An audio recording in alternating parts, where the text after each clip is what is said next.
ہم کریں گے ہر مظلوم کی حمایت۔ السلام علیکم ناظرین، میں ہوں حورین فاطمہ اور آپ دیکھ رہے ہیں حمایتی نیوز HD چینل۔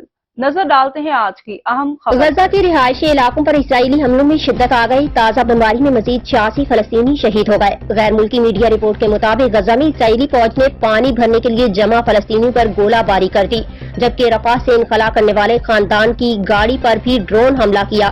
اسرائیلی فوج نے جبالیہ اور نصیرات کیمپ پر بھی بے دریغ بمباری کی۔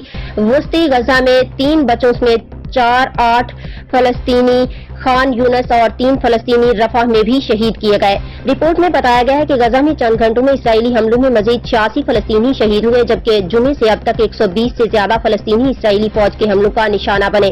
دوسری جانب مغربی کنارے کے جنین پناہ گزین کیمپ پر بھی اسرائیل نے میزائل حملہ کیا، جس میں فلسطینی مزاحمتی فورس کا کمانڈر شہید اور 8 فلسطینی زخمی ہو گئے۔ اب تک کے لیے اتنا ہی۔ مزید خبروں اور اپڈیٹ سے باخبر رہنے کے لیے دیکھتے رہیں حمایتی نیوز HD چینل۔